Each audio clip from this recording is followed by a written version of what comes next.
Salut à vous, nouvel épisode de Vous à nous. Heureuse d'accueillir dans cette émission Serge Arias.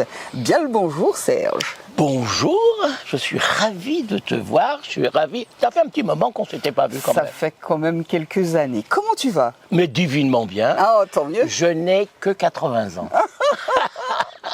Alors tu vois. Il faudrait que tu me donnes ton remède miracle, car je vois qu'à 80 ans quand même, tu te portes bien. Parce que je continue à travailler, parce que je ne me mets pas sur un fauteuil en train d'écouter la télé, le machin, le ci, et puis je ne m'écoute pas. J'ai une petite arthrose dans le genou, ben je marche. J'y vais, il faut y aller, puis c'est tout. Ah, je comprends. Alors, il faut aller à la controverse des choses.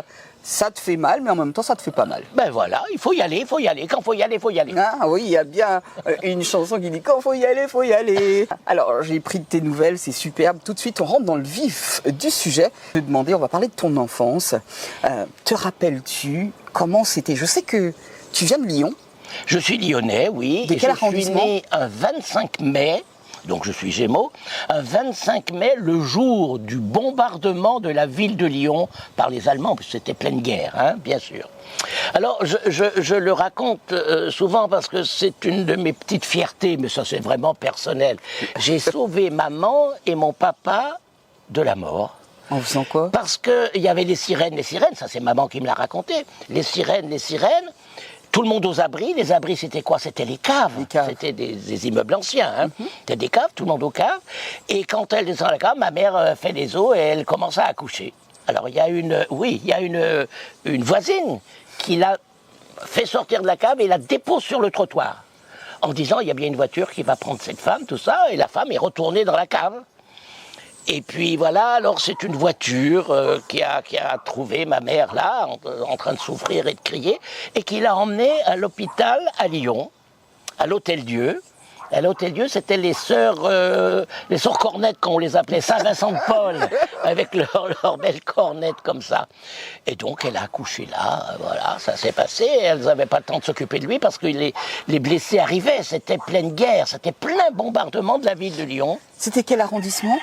C'était le 3e arrondissement. L'hôpital n'était pas dans le même arrondissement, hein, mais nous on habitait le 3e et l'hôpital était un petit peu plus loin, dans le 1er arrondissement de Lyon, sur les bords du Rhône. En descendant les bords du Rhône, on aperçoit un vieux clocher. Et je vais te raconter comment j'ai sauvé mon père. Là, Oui, j'ai sauvé ma mère. Là, c'est évident. Alors, ma mère, elle a accouché, bon, très bien, et le 3 ou 4 heures ou 5 heures après l'allemand, elle demande un morceau de papier à la sœur qui était là, lui dit, écoutez, est-ce que vous voulez trouver quelqu'un pour envoyer ça à mon mari qui travaille à la gare de la Part-Dieu, puisqu'il était cheminot, il travaillait à la SNCF, mon père, lui emmener ça, lui dire que son fils est né.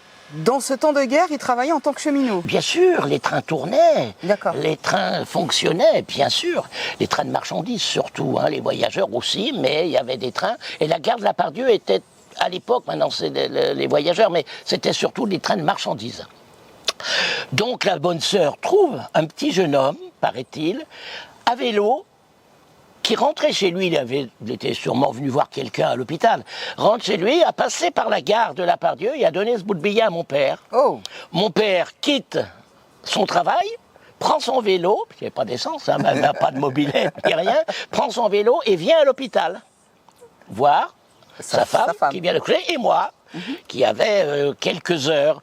Et pendant ce temps-là, le bombardement a brûlé entièrement la gare de la Part-Dieu. Oh. Et il y avait une annexe, mon père était dans les bureaux à l'époque, dans les bureaux parce qu'on écrivait tout à la main, hein, il n'y avait pas d'ordinateur, hein, c'était dans des bureaux. Tout le monde est mort. Mais mon père était à l'hôpital pour venir me voir. Et ma mère, on l'a mis sur le trottoir pour aller accoucher. Et l'immeuble où on habitait, tout le monde est mort. Ils ont tous été écrasés dans la cave. Donc même celle qu'il a mise sur le trottoir? Absolument. On n'a plus jamais revu ces gens-là. Et j'aurais toujours voulu retrouver le jeune homme qui a pris son vélo. J'ai jamais su ça. Non, c'était anonyme. Il a pris son vélo, il a fait, puis voilà, quoi, c'est tout. On va dire que c'était un ange. Voilà comment j'ai sauvé mon père et ma mère. Te demander, est-ce que tu as vécu une très belle enfance?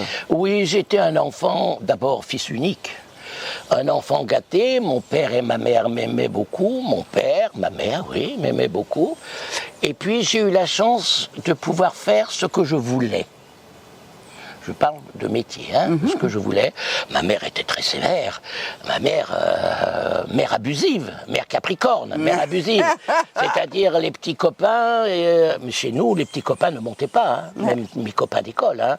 Ça montait, même si j'avais oublié un livre, c'était très dur pour que j'aille chez le voisin chercher le livre de maths que j'avais oublié. Oui, une enfance heureuse, je peux le dire.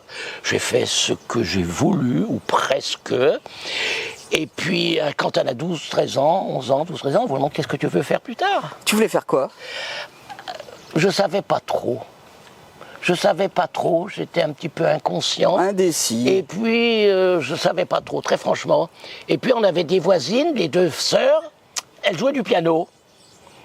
Et mon père et ma mère disent, on va faire jouer du violon à Serre, on va le faire apprendre le violon, comme ça ils pourront jouer ensemble, ça serait très sympathique. Mais ils pensaient ça pour les anniversaires, quoi, les choses de famille. Je suis allé voir leur professeur de piano et de violon, qui m'a fait rentrer au conservatoire de Lyon. Non.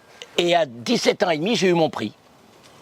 Ça veut dire que tu joues d'un instrument? Je suis violoniste. Oh, le gars!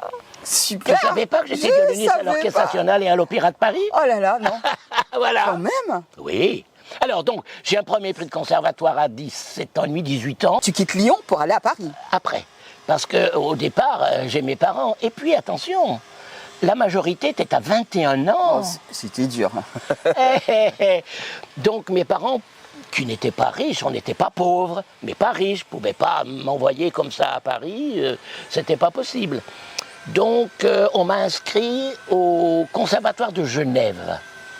Parce que mon père, j'ai obtenu une bourse à la SNCF. Et donc, j'allais une fois par semaine au Conservatoire de Genève. Et je ne payais pas le billet de train, parce que c'était une bourse que j'avais eue.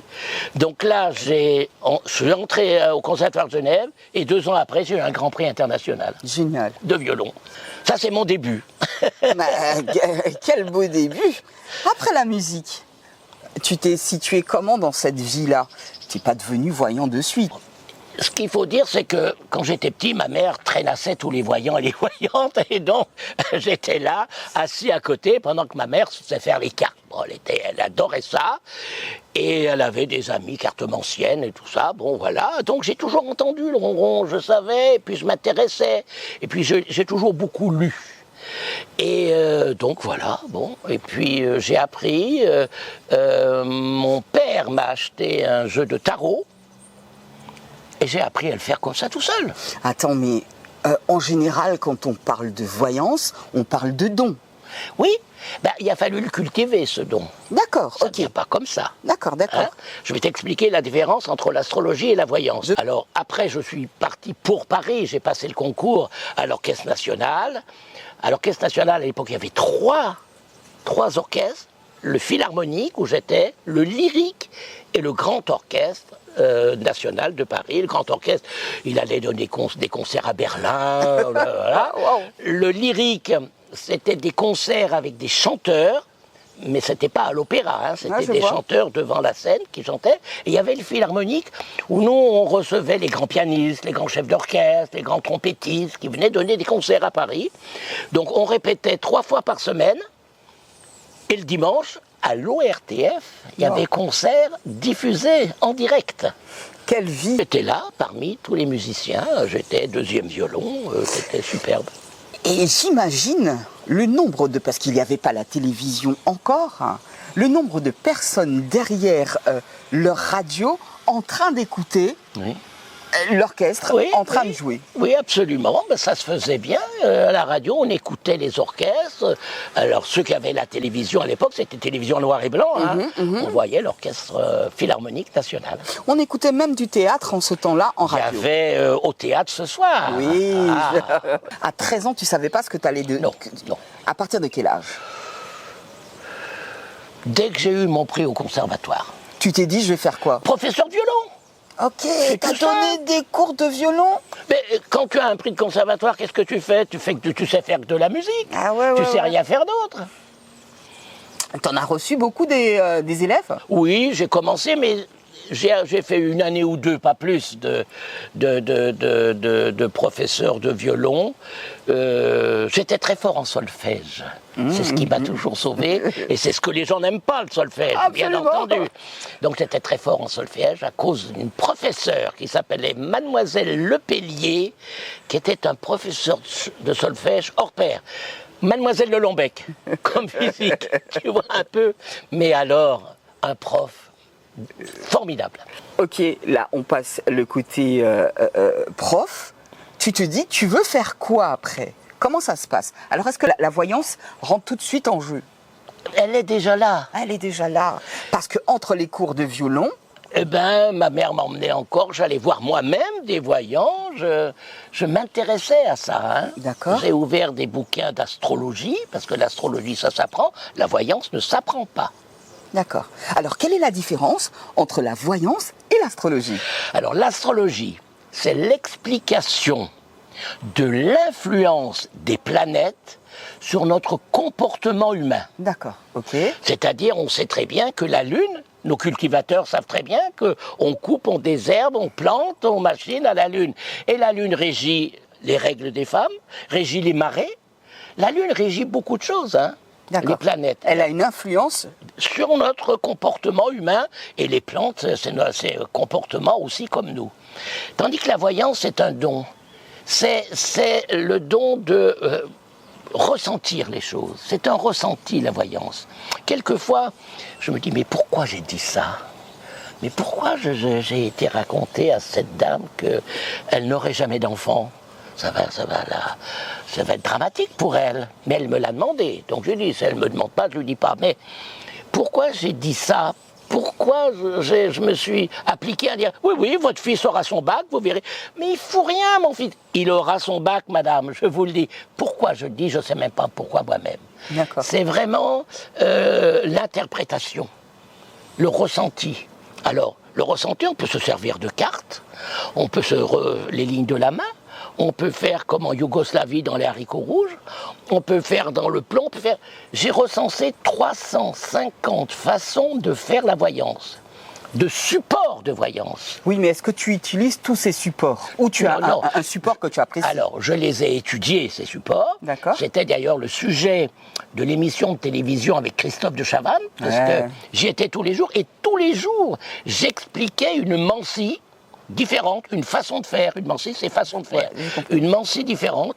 Donc, avec toutes les stars qu'il recevait tous les jours, j'ai fait le plomb, j'ai fait les pétales de rose, j'ai fait les tarots, j'ai fait les lignes de la main, j'ai fait tout. D'accord, d'accord. Et ces gens qui venaient sur le plateau ne t'ont jamais traité d'affabulateur? Jamais. Il y en a qui ont eu peur. Julien Clerc n'a jamais voulu. Alors, je lui ai dit après, mais pourquoi? Il m'a dit, j'ai trop peur. D'accord. Que ça me démoralise, ou que, voilà, j'ai peur. C'est vrai parce que de temps en temps, la voyance démoralise. Oui, alors, quand on ne veut pas savoir, on ne demande pas. Point. Et c'est tout. On prend des risques, hein. Tout à fait. C'est comme quand on va à l'opération, une opération, c'est des risques. Tout à fait, tout à fait. Donc, alors, il y a une vraie différence entre la voyance et l'astrologie. Oui, l'astrologie, ça s'apprend. Il y a des écoles d'astrologie. Moi, je sais faire les deux, puisque j'ai appris l'astrologie. J'ai appris la position des planètes, j'ai appris l'influence des planètes sur notre comportement humain. Mais je n'ai pas besoin de ça pour faire la voyance. Regardez les gitanes, elles font les lignes de la main. Pourquoi on fait les lignes de la main? Pourquoi les gitanes font ça? Aucune idée. Parce qu'on vit dans des roulottes, on vit dans on fait pas rentrer les gens chez soi. Il y a quelqu'un, la grand-mère qui dort là, la cuisine se fait là, il y a quoi, une table autour, c'est une pièce, hein, une roulotte. Ouais. Donc on sort dehors, on est dehors, souvent la cuisine même est dehors, pour pas abîmer la caravane.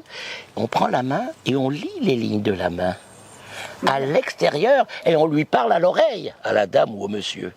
Ouais, il t'arrivera ceci, il t'arrivera cela. Voilà, ça sera comme ci, comme ça. Ça, c'est les gitanes qui font, les gitans qui font ça. Il y a tellement de façons de faire. Et dans chaque pays, c'est totalement différent. Oh, complètement. Même en France, du nord au sud. Qu'on aille en Afrique, qu'on aille en Europe, il y a toujours des voyants partout. Partout dans le monde. Mais à quoi reconnaître un bon voyant? Ben, c'est tout simple. Hein. On arrive, bonjour, le voyant vous demande votre prénom. Vous avez pris rendez-vous avec votre prénom, donc il ne sait même pas de quelle famille on est. Ici encore, mais en métropole, les noms de famille, hein, ça passe comme ça. On ne sait pas qui est de famille, les gens arrivent d'à côté. Moi, je demande de quel signe êtes-vous et qui vous envoie. Est-ce que c'est par la télé, par la radio? Est-ce que c'est une amie? C'est tout ce que j'ai besoin de savoir. Des fois, je demande l'âge, parce que quelquefois, l'âge est un peu troublant. D'accord. C'est tout. Et moi, je me sers du tarot de Béline, c'est un oracle, hein, c'est pas un tarot, c'est un oracle, donc coupé, on prend les cartes, et on ouvre les cartes, et puis ça y est, et je parle. Et je dis, vous êtes en train de divorcer.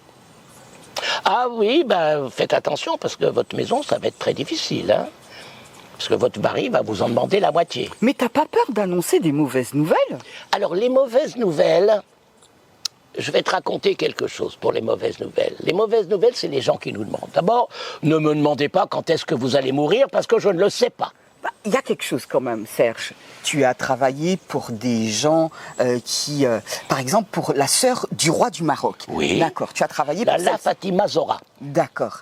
T'imagines lui annoncer une mauvaise nouvelle, on aurait pu te condamner.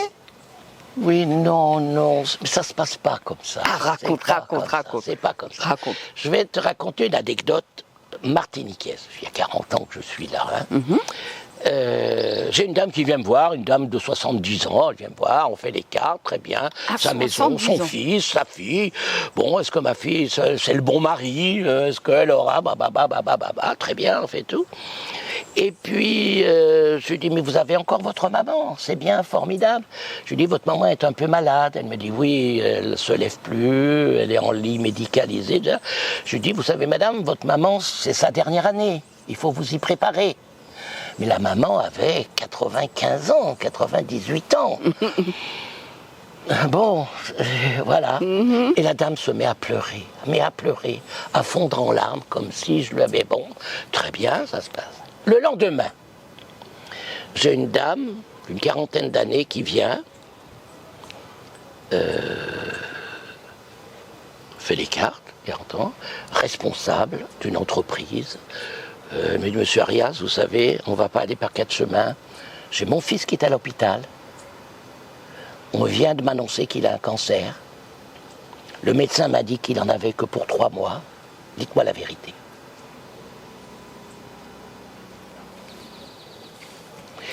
On a pris les cartes. J'ai dit, vous n'avez pas peur, madame? Mais non. Parce que je veux savoir. Il faut que je m'y prépare. J'ai dit, oui, madame, il en a pour 3, 4 mois.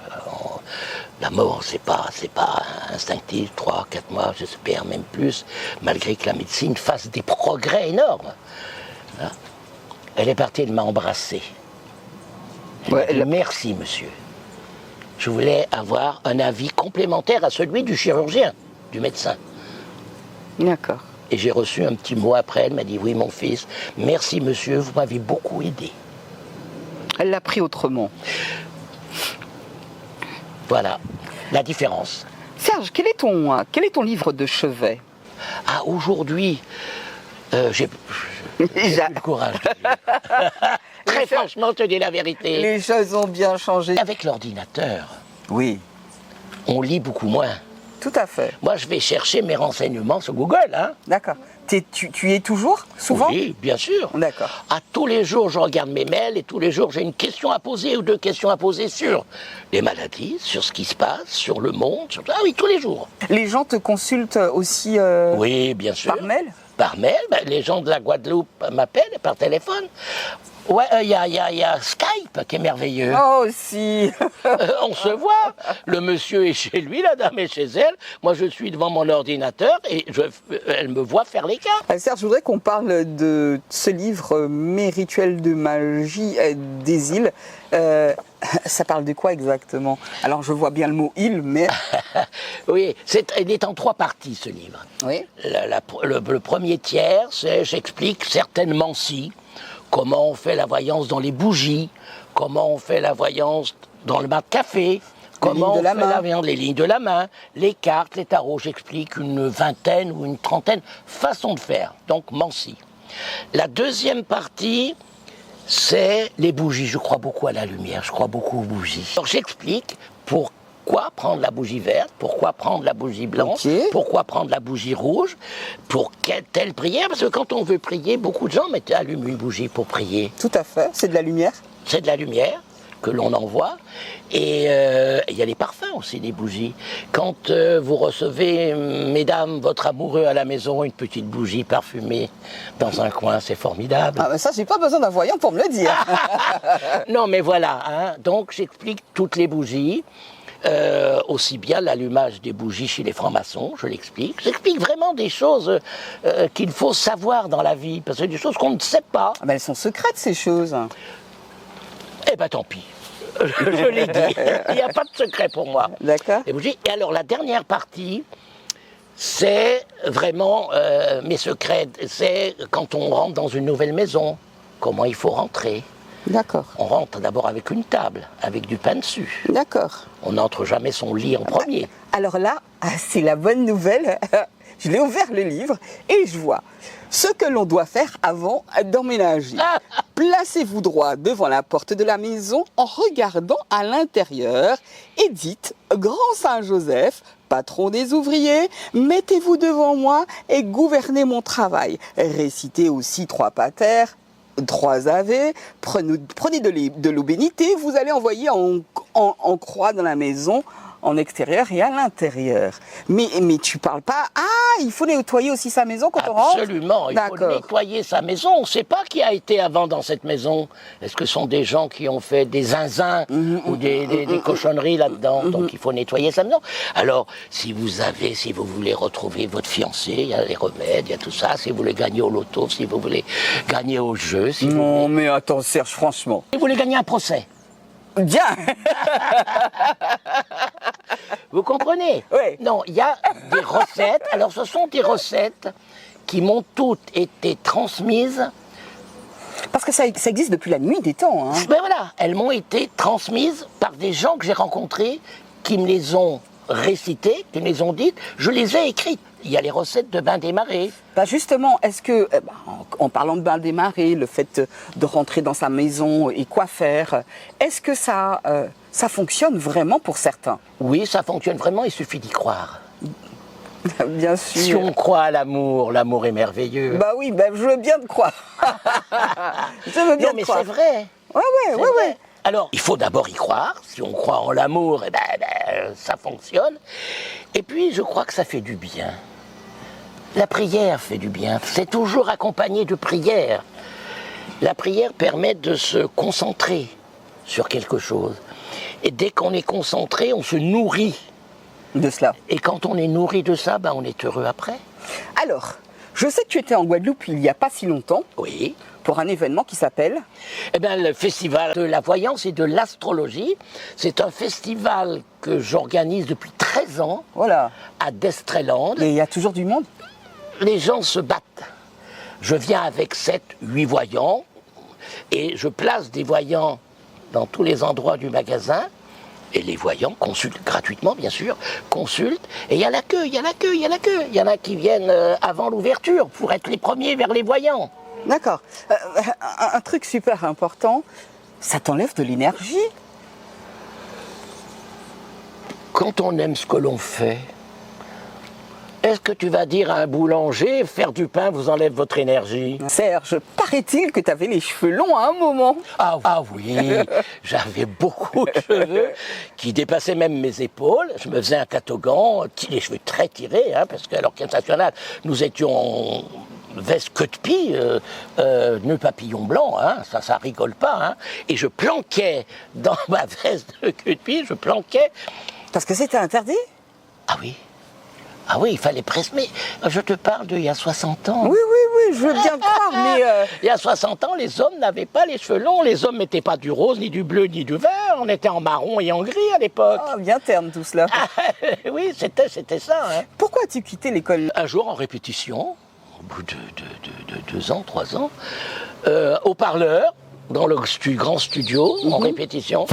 Ouais, monsieur, blablabla, il faudra vous couper les cheveux parce que on voit votre catogan. Moi, j'ai dit pardon.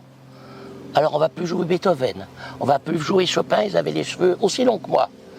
J'ai pris mon violon, je l'ai posé par terre dans la boîte, je me suis levé et j'ai été demander mon compte. Ça fait quoi par la suite? Alors par la suite, j'avais une amie, moi, ma copine, elle était administratrice du théâtre Hébertot. Et nous, on avait 23 ans, 22 ans, 25 ans. Hein. Et Jacques Hébertot avait 80 ans. C'est lui qui a créé Cocteau, Marais et tout ça, et toutes les pièces de théâtre. Et alors, il était avant-gardiste, ce monsieur de 80 ans. Il avait monté le bourgeois gentilhomme, mais avec Fernand Reynaud. Et à l'époque, les gens du classique et les gens de la variété, ça se mélangeait pas. Tout à fait. C'était horrible. Et le théâtre était vide. Ouais. Donc il Malgré était prêt. que c'était Reynaud? Fernand Reynaud, c'était ma sœur, c'était un comique. Ben oui. Ah non, il pouvait pas jouer le bourgeois gentilhomme à Molière. Il pouvait pas jouer du Molière à l'époque. Ah, c'était les cool. Galabru, après, on jouait du Molière. Mais à cette époque-là... Il n'était pas crédible. Voilà, pas crédible. Pourtant, c'était formidable. Il jouait divinement bien, cet homme. Et donc, voilà. Et le théâtre allait faire faillite, hein. Et alors, il dit, ah, vous faites tes gitans, tu fais les cartes, tout ça. C'est un monsieur qu'on appelait maître, il avait des mains comme ça, c'était un homme d'une beauté à 80 ans fabuleuse. Il me dit, écoute, il faut que je reprenne une pièce de théâtre pour me sauver. Voilà, tu as 3 manuscrits. C'est L'amant et la collection d'Harold Pinter, un auteur anglais inconnu en France, avec Jean Rochefort,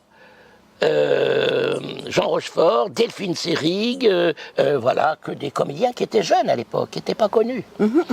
Il y avait les 3 sœurs de Tchekhov avec Marina Vladi, qui elle était la maîtresse de Vadim, etc. Donc une star. Et il y avait une autre pièce de théâtre dont je me souviens plus, un vaudeville, un truc marrant. Et je fais les cartes là-dessus. Il faut prendre l'amant et la collection, avec Michel Bouquet. L'amant et la collection. Et, mais on ne connaît pas Pinter, on ne connaît pas ces gens-là. Michel Bouquet n'était pas très connu, Delphine Seyrig n'était pas très connu, enfin, Jean Rochefort n'était pas très connu non plus, c'était des gens qui démarraient leur carrière. Ok. Il l'a monté 2 ans à guichet fermé. Et comment 2 ans à guichet fermé. Comment il t'a remercié, ce monsieur? Alors, voilà, c'est pour ça que mon premier cabinet de voyance est arrivé à Paris. Pour me remercier, il m'a dit, j'ai un immeuble là, au 20 avenue Victor Hugo. Tu connais Paris? L'avenue Victor Hugo. On a la vue sur l'Arc de Triomphe. Au-dessus de chez Prunier. Il me dit, écoute, j'ai le dernier étage, c'est 3 chambres de bonne réunies, avec grand œil de bœuf. Je te la loue. Et pendant 3 mois, tu ne payes pas de loyer. Après, au bout de 3 mois, tu vas payer les loyers. Et je me suis installé, mon premier cabinet de voyance, au 20 avenue Victor Hugo, à Paris. Avant de clore cette émission, je voudrais savoir comment tu as rencontré Christophe de Chavannes. Alors, Christophe de Chavannes, j'avais eu l'idée, on achète chez les buralistes, tout ça, des petits bouquins qui parlent du Gémeaux, du Cancer, du Capricorne, hein, les trucs marrants sur les signes, et bien sur les signes, c'est bien écrit en général. Et j'ai eu l'idée, moi, de le faire en disque, avec ma voix. Encore des idées d'Arias. Je dis, mais les gens n'aiment pas lire. Donc voilà. Alors c'était format 45 tours, mais ça tournait en 33 tours. Donc c'était très long à l'intérieur. Et puis le producteur de trucs, je dis, mais écoute, je sais pas, moi je connais Dominique Cancien, la productrice de l'émission de Christophe de Chavannes, c'est encore mieux l'après-midi. Elle me dit, bah, pour vendre le disque, on va aller faire une émission chez de Chavannes.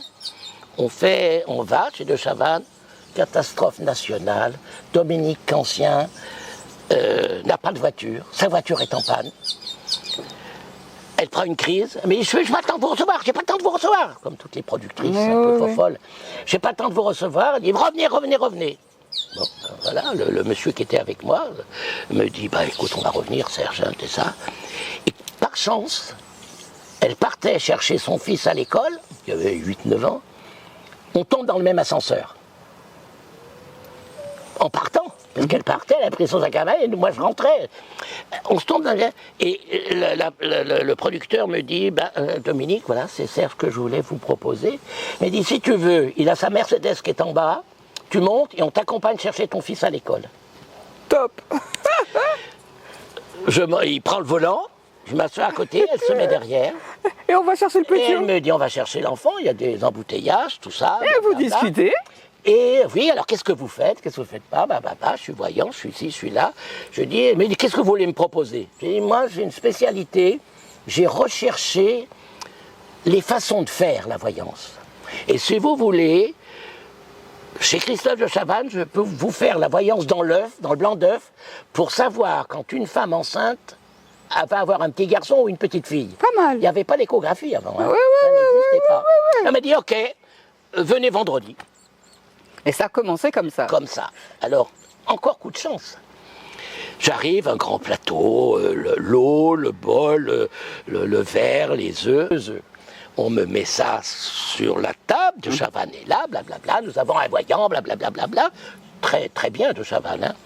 Et puis, les gens qui arrangent les plateaux ont fait cuire l'œuf dur. Oh mince. Alors, de Chavannes prend l'œuf, tac, tac, tac, œuf dur. Toute la salle se met à hurler de rire. Tout à fait. Donc succès. Oui, bien sûr. Hurler de rire pour de Chavannes. Et puis on voit une main qui passe devant la caméra comme ça et qui a un œuf. Bon, mais l'œuf, il avait chaud, ce pauvre œuf. Il avait été trimballé partout. Christophe prend l'œuf, il dit, bon, on va faire l'expérience tout de suite. Il prend l'œuf, plaf, l'œuf lui explose dans les doigts. Refou rire de tout le monde. Du public. Eh bien, il m'a dit, alors je ne me suis pas démonté, j'ai rigolé, j'ai parlé, voilà. Et il m'a dit, revenez la semaine prochaine et on refera l'expérience. Alors, j'ai resté 3 ans. Bien, monsieur, bien. Selon toi, es-tu né sous une bonne étoile? Oui, je ne peux pas dire autrement. J'ai 80 ans, je suis en Martinique, dans un pays merveilleux, que j'aime, qui est en train d'être moins bien qu'avant. Mais enfin, je suis, voilà. Alors, j'ai fait presque tout ce que j'ai voulu. Dans la vie. On ne fait jamais tout ce qu'on a voulu.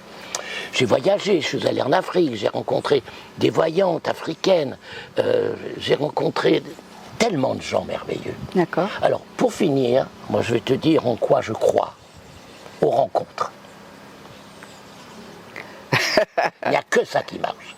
Mais les rencontres, il ne faut pas non plus rencontrer quelqu'un et puis prendre ça comme du menu fretin.